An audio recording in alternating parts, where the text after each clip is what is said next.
nanu nayoka te o. Nayoka te o. Nanu esala mateo.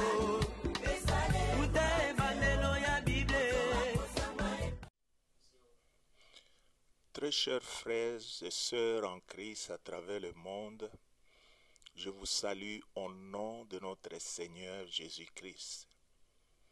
C'est avec joie que je me présente devant vous pour vous donner un enseignement partout où vous vous retrouvez dans le confinement. C'est un enseignement qui est continuel. Nous l'avons commencé mardi. Nous avons étudié les dispensations. Nous avons trouvé que c'était un thème très important que le serviteur de Dieu, que les enfants de Dieu devaient connaître. Puisque nous avons l'impression actuellement de voir que les enfants de Dieu ne lisent pas la Bible. Les enfants de Dieu ont des difficultés à lire la Bible, alors que cependant nous avons parmi nous des docteurs, des gens qui ont des livres dans leur maison, qui les lisent sans beaucoup trop de problèmes. Mais lorsqu'ils doivent lire la parole de Dieu, il y a toujours des problèmes qui s'affichent.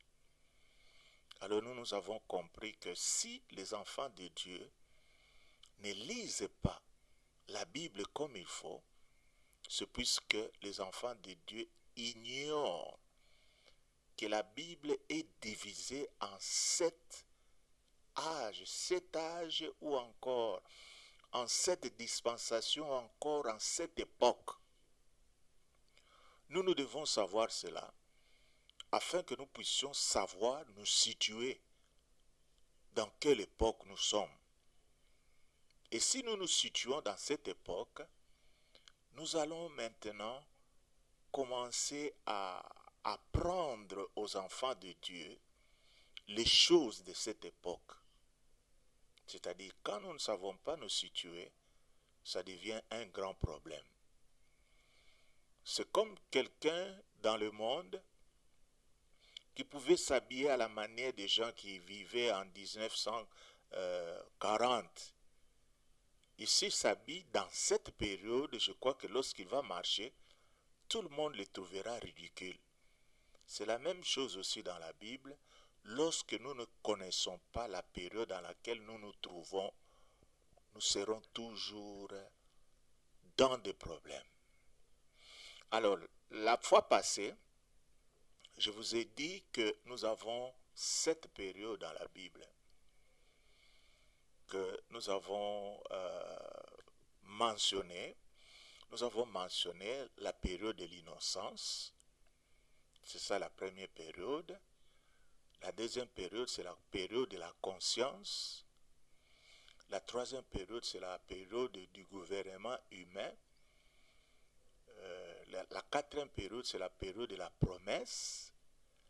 Et la cinquième période, c'est la période de la loi. La sixième période, c'est la période de la grâce. Et la septième période, c'est la période du royaume.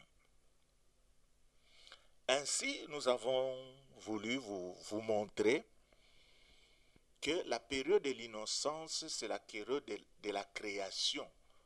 Quand on a créé l'homme, l'homme était innocent, l'homme était nu et n'avait pas honte. Et la période de la conscience est arrivée au moment où l'homme s'est rendu compte qu'il était nu. Je crois que lorsque vous lisez la Bible, vous allez voir qu'ils étaient nus, ils n'en avaient pas honte. Qu'à un certain moment, à cause du péché, ils ont remarqué qu'ils étaient nus. Ça, c'est la période de la conscience. Et ensuite, nous avons le gouvernement humain. Là, ça va avec le déluge. Lorsque Noé est sorti du déluge, c'est là qu'a commencé le gouvernement humain. Nous le voyons aussi lorsque les gens ont voulu construire la tour de Babel pour rencontrer Dieu, nous trouvons que c'était ça la répercussion de la dispensation du gouvernement humain. Et ensuite, nous allons voir la promesse qui commence avec le choix d'Abraham jusqu'au moment où le peuple d'Israël est entré en esclavage en Égypte. Et à partir de leur libération, nous allons entrer dans la période de la loi. La période de la loi s'étend jusqu'à la période où Jésus-Christ vivait ici sur cette terre. Et alors, lorsque la Pentecôte est arrivée, c'est à ce moment-là que nous commençons la dispensation de l'Église ou encore la dispensation de la grâce. Et enfin, il y aura la dernière dispensation, c'est la dispensation du royaume.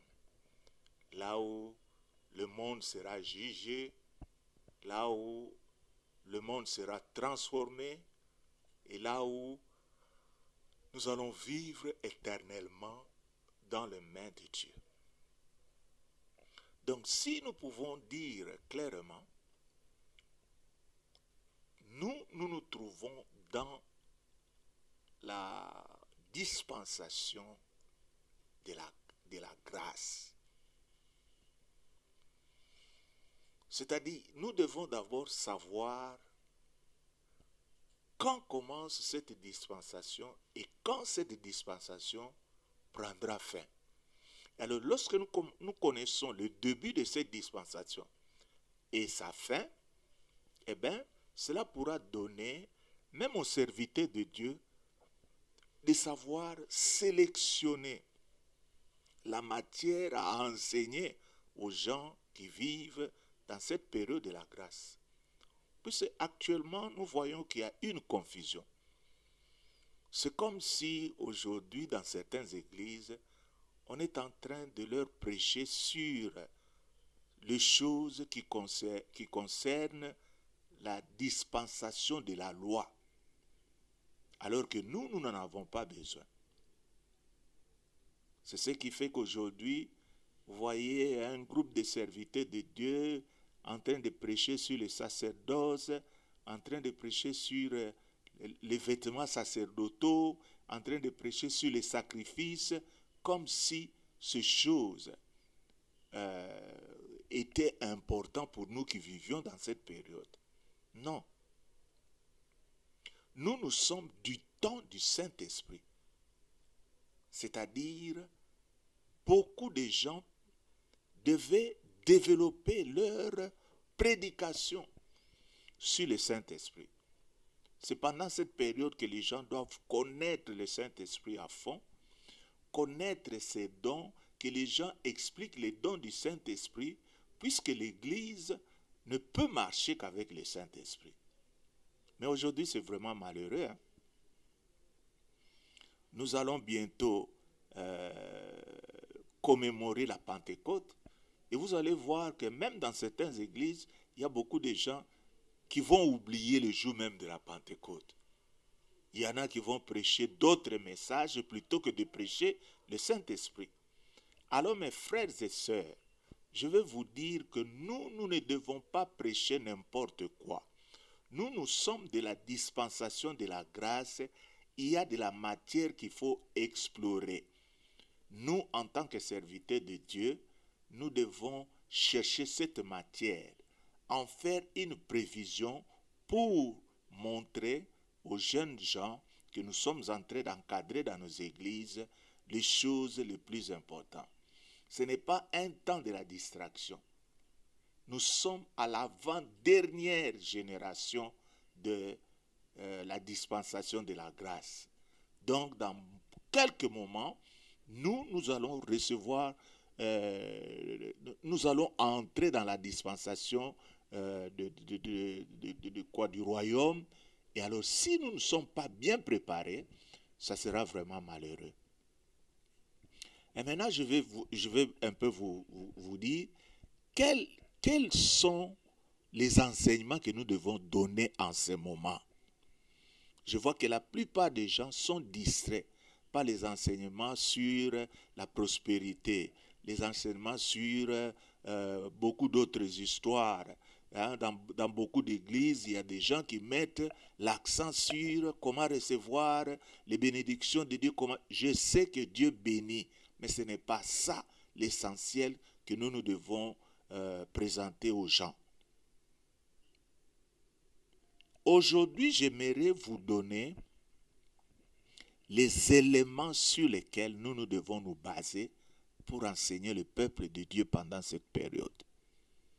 Nous allons d'abord commencer par lire un verset dans la Bible. Nous allons lire dans Jean 24 au verset 22.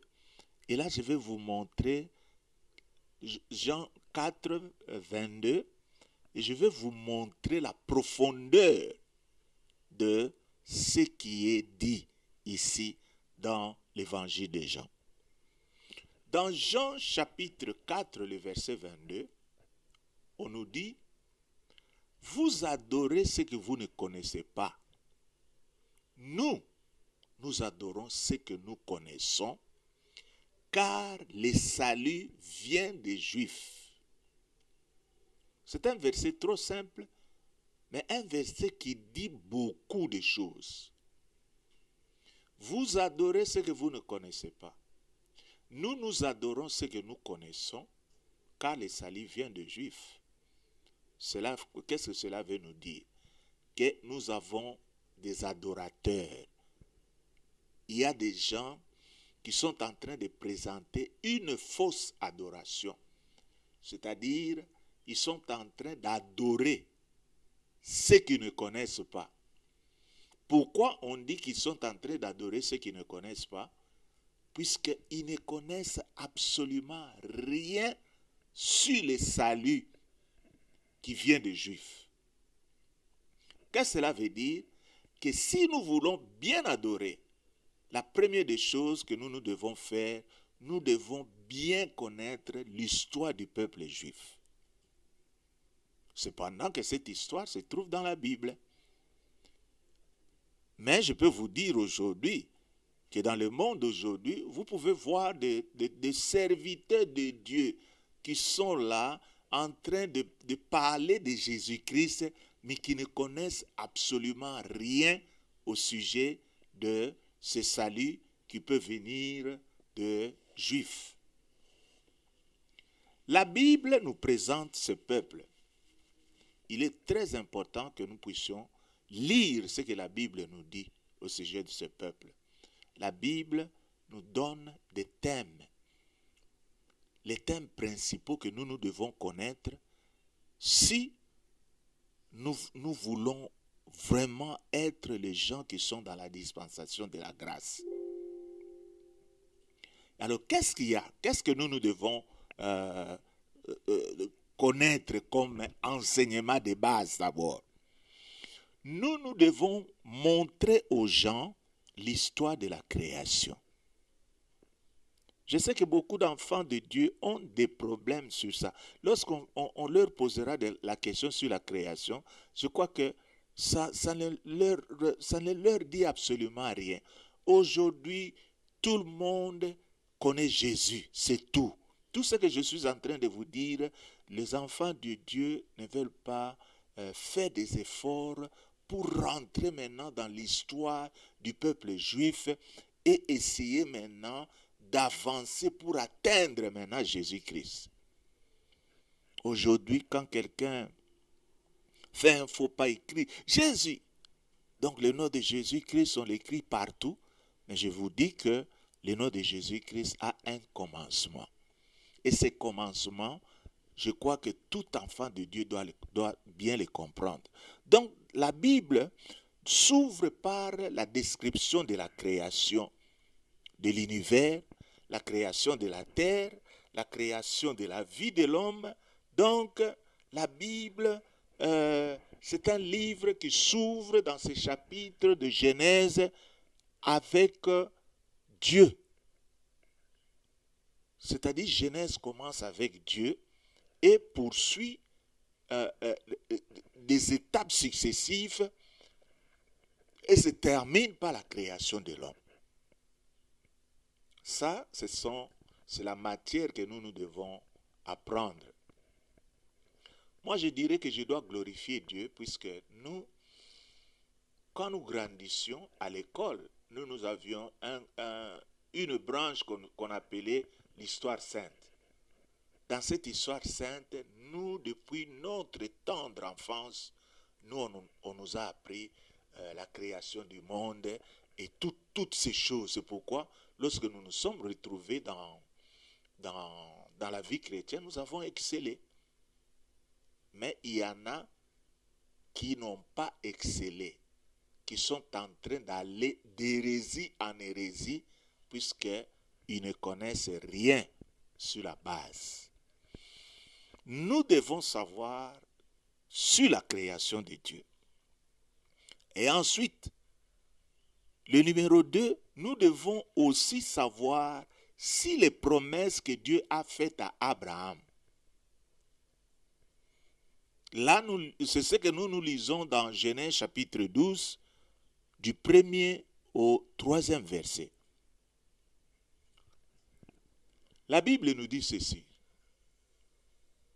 L'Éternel dit à Abraham, va-t'en de ton pays, de ta patrie, de la maison de ton père, dans le pays que je te montrerai. Je ferai de toi une grande nation, et je te bénirai. Je rendrai ton nom grand, et tu seras une source de bénédiction. Je bénirai ceux qui te béniront, et je maudirai ceux qui te maudiront. Et toutes les familles de la terre seront bénies en toi.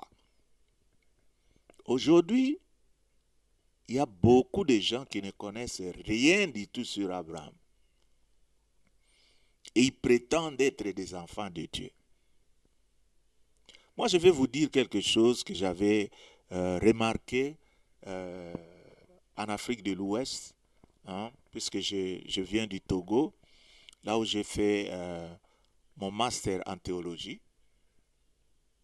J'étais invité dans une église où je devais aller prêcher. Alors quand je suis arrivé, j'ai vu que l'église était un peu désordonnée là. Il y avait des petits groupes dans l'église. Ils étaient en train de partager. Et moi, j'étais là assis. Je me posais la question, mais quand est-ce que nous allons commencer les cultes? J'ai suivi ces discussions-là et puis tout d'un coup, on a tapé les mains pour dire, ok, maintenant c'est fini. Allez, que chacun prenne sa place. Alors, curieux que j'étais, j'ai posé la question au pasteur là qui m'avait invité. Je lui dis, mais mon frère, qu'est-ce qu'il y a ici? Il dit, non, nous avons l'écodyme. Nous sommes en train de faire l'écodyme. Ah, j'étais vraiment profondément touché et cela m'avait inspiré de faire la même chose ici dans notre église. Pourquoi l'écodyme? C'est-à-dire, il y a des grandes personnes chez qui on a prêché Jésus-Christ, qui ont reçu Jésus-Christ mais qui ne connaissent rien sur l'histoire sainte. Et ces gens-là, il faut les récupérer pour qu'ils puissent maintenant comprendre certaines choses sur Abraham. Abraham, dans l'histoire juive, c'est quelqu'un qui a joué un grand rôle. Puisque vous savez que l'homme a péché et que sa relation avec Dieu était coupée. Et maintenant, pour le salut de ce peuple, qu'est-ce que Dieu a fait? Dieu a voulu se faire une race dans laquelle devait sortir le Messie. C'est pourquoi il a commencé par appeler cet homme. Donc c'est très important que les enfants de Dieu qui confessent Jésus-Christ puissent rentrer en arrière pour savoir toutes ces choses. Troisième élément, les enfants de Dieu doivent savoir quelque chose sur la sortie de ce peuple de l'Égypte. Vous savez que lorsque Abraham a eu comme fils Isaac, et Isaac qui a eu comme fils Jacob, et Jacob qui a eu 12 enfants, et c'est par là que s'est constituée la nation d'Israël. Cette nation qui est entrée en esclavage en Égypte et qui est restée plus de 4 siècles d'esclavage. Aujourd'hui, nous avons des vestiges qui nous montrent effectivement qu'il y a eu leur passage. Lorsque nous le voyons en Égypte, quand nous voyons les pyramides, ce sont des œuvres que ce peuple a laissées. C'est très important que les enfants de Dieu sachent que ce peuple était en esclavage et maintenant, sous Moïse, ils ont été libérés. Je crois que nous l'avons partagé avec vous. Comment est-ce qu'ils se sont libérés? Pharaon ne voulait pas que les enfants d'Israël puissent sortir de l'Égypte, mais en dernière minute, vous savez ce qu'on a fait, ce qu'on avait fait le jour où ils devaient manger la Pâque de l'Éternel. Il leur a dit que chacun de vous prenne un agneau pour la maison et que vous allez manger de cet agneau et de son sang, vous allez mettre sur les lintons de vos portes et ça sera quelque chose comme l'antidote contre l'esprit de mort qui devait frapper dans le pays d'Égypte, les premiers-nés de tous ceux-là qui n'avaient pas mis le sang sur les linteaux. Donc c'est très important et c'est par là qu'est sortie la Pâque. Nous ne pouvons pas bien comprendre la Pâque si nous ne connaissons pas son origine. Hein? Aujourd'hui, quand vous passez dans nos églises, tout le monde c'est Jésus. Hein? Je ne dis pas que c'est mauvais, mais Jésus, nous ne devons pas le voir juste au milieu. Nous devons commencer les choses dès le commencement. Et ça va commencer maintenant la marche dans le désert. C'est dans le désert que le peuple sera conduit. Vous savez que dans le désert, il y a eu beaucoup de choses. C'est dans le désert que le peuple d'Israël s'est révolté contre Moïse. Et c'est dans le désert que le Seigneur a pris la décision de faire mourir tous ceux qui sont sortis de l'Égypte pour qu'ils ne voient pas la terre promise. Et c'est dans ce désert-là que Dieu a dit à Moïse que toi, tu n'entreras pas dans le pays que je te montrerai. Et c'est dans ce désert-là que Dieu leur a dit de bâtir le tabernacle. Et je veux vous dire que ce tabernacle a été bâti au premier anniversaire de la sortie de l'Égypte. Hein? Donc, et encore 15 jours après, plus tard, ils ont célébré la Pâque. Donc ça, ce sont des choses très très importantes que nous devons enseigner. Et là, je voudrais attirer votre attention. Quand le Seigneur est en train de nous donner le message, son dernier message, il a dit, allez partout dans le monde, faites de toutes les nations mes disciples, les baptisant au nom du Père, du Fils et du Saint-Esprit. Et ensuite, il enchaîne pour dire, enseignez-leur. Mais aujourd'hui, si Jésus-Christ pouvait rentrer aujourd'hui et qu'il fasse un peu le tour de l'Église, est-ce qu'il trouvera réellement des enseignements dans l'Église? Le peuple de Dieu n'est pas enseigné. Le peuple de Dieu est là, assis. Et nous, les prédicateurs, nous sommes là, en train de leur dire n'importe quoi. Ce que nous attendons d'eux, c'est ce qu'ils disent. Amen, gloire à Dieu, ceci, cela. Non, le peuple de Dieu doit être enseigné. Ça, ce sont des choses de base qui doivent que nous devons mettre dans leur tête afin que nous puissions bâtir des hommes qui seront dignes de défendre Jésus-Christ dans toutes les situations. Et ensuite, après la marche du désert, nous allons voir l'installation d'Israël dans les pays de Canaan. Comment ils sont entrés, ils ont traversé le Jourdain et ils sont arrivés à Jéricho. Et ensuite, après Jéricho, il y a eu la délimitation de quoi du territoire. On a distribué des terres et il y a encore un autre élément qui vient. Après ça, nous allons voir l'établissement de la monarchie. En principe, c'est Dieu qui conduisait le peuple d'Israël. Mais lorsqu'ils sont arrivés dans leur désert et lorsqu'ils voyaient d'autres peuples avec leur roi, ils se sont dit non, nous voulons aussi que nous puissions avoir un roi.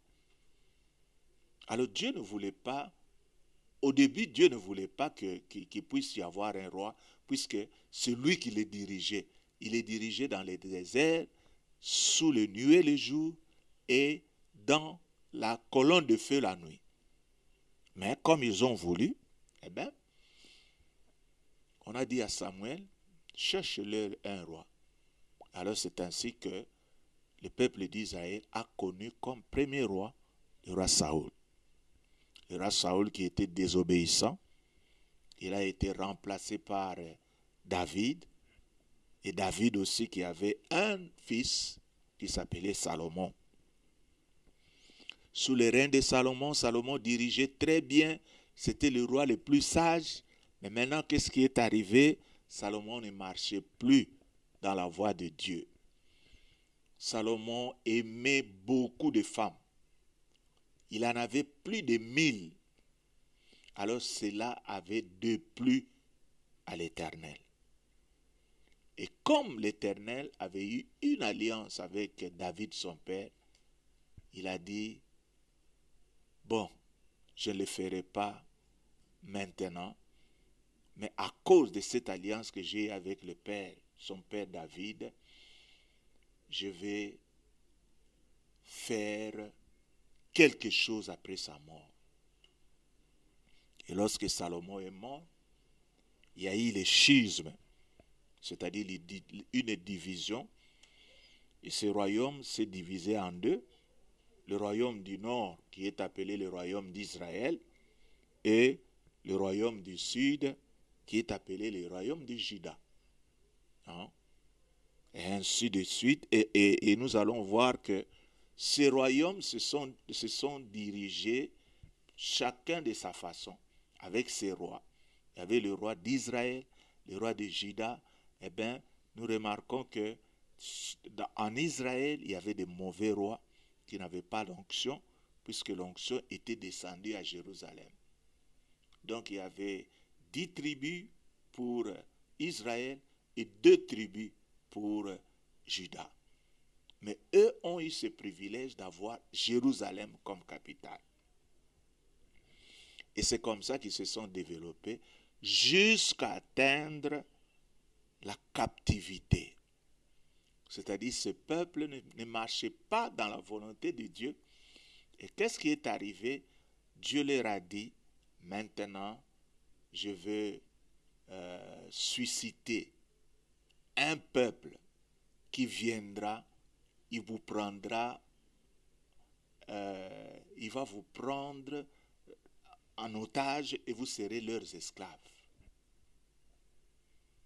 Ils vont partir avec vous en captivité jusqu'à Babylone. Cela a été prophétisé par Jérémie le prophète. Il leur disait, rentrez à Dieu. Donnez vos cœurs à Dieu. Mais eux ne voulaient pas. Ils avaient boycotté les œuvres de Dieu. Ils ne voulaient plus rien faire. Et qu'est-ce que Dieu a fait? Il a appelé un peuple de Babylone qui est venu, qui ont mis du feu au temple, ce temple qui faisait leur orgueil. Le temple de Jérusalem était détruit. Ils sont allés en captivité pendant 70 ans. Vous voyez que c'est une histoire vraiment que tout enfant de Dieu devait connaître. Le salut vient des Juifs.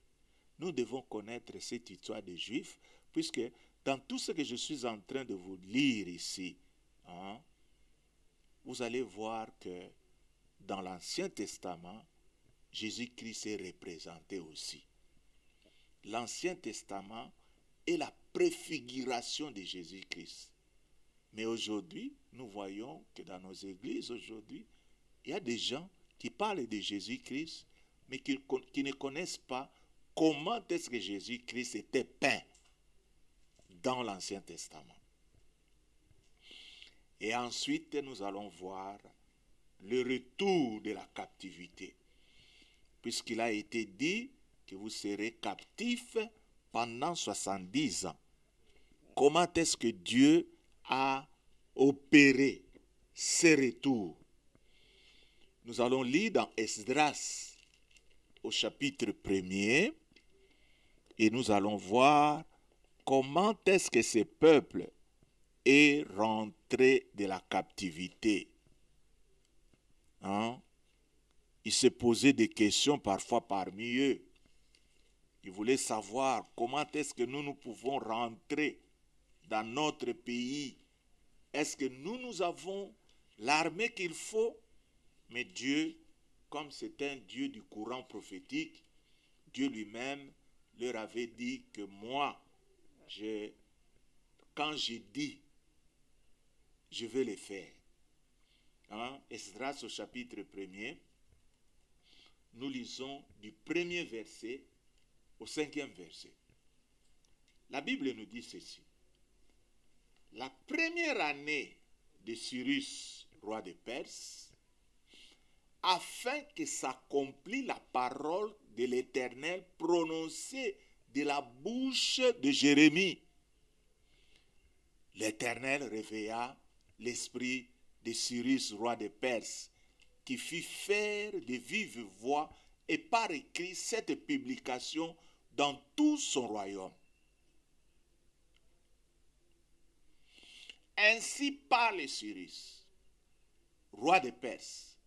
L'Éternel, le Dieu des cieux, m'a donné tout le royaume de la terre, et il m'a commandé de lui bâtir une maison à Jérusalem en Juda.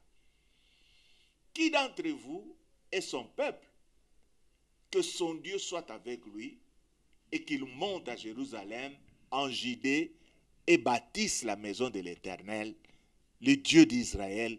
C'est le Dieu qui est à Jérusalem. Le verset 4 nous dit, dans tout lieu où séjourne le reste du peuple de l'Éternel, les gens du lieu leur donneront de l'argent, de l'or, des effets et du bétail avec des offrandes volontaires pour la maison de Dieu qui est à Jérusalem. Les chefs de famille de Juda et de Benjamin, les sacrificateurs et les Lévites, tous ceux dont Dieu réveilla l'esprit, se levèrent pour aller bâtir la maison de l'Éternel. Ça, c'est vraiment merveilleux. Les gens qui étaient sous la domination des Babyloniens, qui ne savaient pas comment est-ce qu'ils pouvaient encore rentrer dans leur pays. Maintenant, ils étaient surpris de voir que c'est Dieu lui-même, hein, c'est Dieu qui prophétise et c'est Dieu qui réalise. C'est Dieu lui-même là qui est entré dans le cœur d'Esdras, dans le cœur de Cyrus, pour lui faire un décret. Hein? Ce décret-là disait, il y a un peuple ici, hein, qui doit rentrer dans son pays pour bâtir le temple. Et ce peuple il faut qu'on leur donne des moyens pour qu'ils puissent faire tout cela. Et alors, maintenant, ils vont voir le roi Cyrus leur dire qui sont ceux-là qui servent ces dieux-là. Ils doivent rentrer à Jérusalem pour bâtir le temple de leur Dieu. Ça, c'est de l'histoire que nous devons savoir. Et c'est à partir de là que vont commencer beaucoup d'événements historiques qui nous amèneront vers Jésus-Christ. Hein? Vous allez voir qu'à la fin, ce temple-là sera détruit, puisque je ne suis pas là pour vous donner toute l'histoire, mais je crois que ce que je vous ai montré, pour certaines personnes, ça leur donne déjà un squelette pour comprendre l'Ancien Testament. Et ça peut aussi te donner le goût de vouloir lire, en commençant par la création. Tu vas lire, au commencement, Dieu créa le ciel et la terre, et ceci, cela, et vous allez voir comment est-ce que l'homme a été créé, et puis ensuite, vous allez lire la promesse que Dieu a faite à Abraham, comment il a choisi. Je t'enverrai dans un pays que tu ne connais pas, je te bénirai, tout cela. Et ensuite, comment le peuple d'Israël, dans l'esclavage de l'Égypte, comment est-ce qu'il est sorti sous Moïse. Et ensuite, comment ils ont marché dans les déserts, ce qu'ils ont rencontré dans les déserts, comment ils ont construit le tabernacle. Et nous allons voir comment Moïse, lui, comme l'accès à la terre promise lui était interdite, comment lui aussi, qu'est-ce qu'il a fait? Il a choisi une autre personne, c'était Josué. Et nous allons voir comment Josué a fait la répartition des terres et comment est-ce que la monarchie s'est établie, le roi Saoul, et ensuite le roi David et le roi Salomon. Et ensuite, nous allons voir comment, après le péché de Salomon, après sa mort, comment Roboam prendra le dessus et comment le schisme va se faire et le royaume sera divisé en deux parties, le royaume du nord et le royaume du sud. Et ensuite, comme il ne marchait pas comme il faut dans la voie de Dieu, eh bien, le Seigneur a permis qu'il puisse être amené en captivité à Babylone pendant 70 jours. C'est là qu'ils sont restés et de leur retour, ils sont venus sous Esdras et sous le prophète Néhémie. Ils ont commencé à bâtir les temples de Dieu. Donc, lorsque un enfant de Dieu a à peu près cette connaissance dans sa tête, c'est-à-dire il ne va pas présenter beaucoup de difficultés devant un serviteur de Dieu. Actuellement, lorsqu'un serviteur de Dieu veut prêcher, quand il fait référence au personnage de l'Ancien Testament, il sera toujours obligé de reprendre l'histoire puisque le peuple devant qui il est en train de s'adresser ne connaissent absolument rien. C'est ce qui a fait qu'aujourd'hui, le peuple de Dieu est devenu négligent. Ils ne veulent pas lire, ils s'attendent à ce que le pasteur puisse leur dire toutes choses. C'est pourquoi, comme ils ne lisent pas, c'est pourquoi vous voyez qu'aujourd'hui, il y a ce phénomène de prophètes à gauche et à droite, puisque l'homme lui-même ne sait pas lire les écrits. Hein? Il veut qu'on lui dise, serviteur de Dieu, qu'est-ce que le Seigneur a dit pour moi? Mais non, mon frère, ma soeur, je vais vous lire un texte là, dans Hébreux, au chapitre 1er. Vous allez voir qu'il y a ces siècles, les gens sont en train de se détruire eux-mêmes. Dieu ne veut pas que nous puissions nous confier aux aventuriers. Pourquoi? Puisqu'il nous dit ceci dans Hébreux au chapitre 1er, le verset 1 et le verset 2. Après avoir autrefois à plusieurs reprises et de plusieurs manières parlé à nos pères par les prophètes, Dieu, dans ces derniers temps, nous a parlé par le Fils qu'il a établi, héritier de toutes choses par lesquelles il a aussi créé le monde. Qu'est-ce que cela veut dire?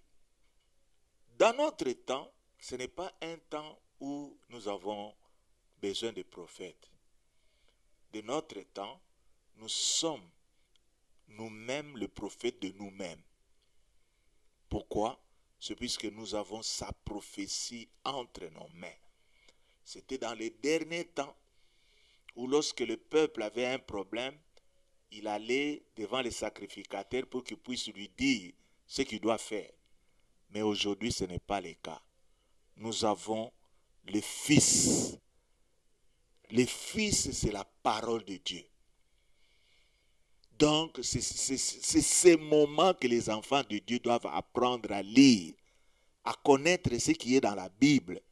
Et alors, en ce moment-là, lorsque nous serons des gens qui lisent très bien la Bible, nous allons nous préparer à la 7e dispensation, la dispensation du royaume, qui fera en sorte que lorsque Jésus-Christ va revenir, il va amener un grand nombre de croyants vers lui. Alors mes frères et sœurs, je vous dis que les pasteurs là qui ne vous encouragent pas de lire la parole de Dieu, ce sont les hérétiques. Ils ne veulent pas que vous puissiez avoir la connaissance, puisqu'ils veulent que tout ce qu'ils vous diront, vous le croyez. Puisque si vous ne lisez pas la Bible, vous n'allez même pas faire quoi? Vous n'allez même pas contrôler si ce qu'ils vous disent là est vrai. Quelqu'un peut venir devant vous et vous dire, bon, dans Matthieu chapitre 29, le verset 14 dit ceci. Et puis vous êtes là en train de crier Amen. Mais si on vous dit, est-ce que Matthieu 29 existe dans la Bible? C'est à ce moment-là que vous allez voir que vous donnez trop de crédit aux gens qui ne connaissent pas la parole de Dieu. Je crois que cette parole va directement à ton cœur. J'espère que je suis en train de t'apporter quelque chose que toi tu négligeais. Si tu sais lire, c'est déjà une grâce particulière que le Seigneur t'a donnée. Hein? Passe ton temps à méditer la parole de Dieu, jour et nuit, afin que tu puisses savoir retenir ce qui est écrit. Alors mon frère, ma soeur, voilà pour t'encourager dans ton confinement, ce que toi tu dois savoir en ce moment. Que le Seigneur te bénisse grandement au nom de Jésus-Christ. Amen.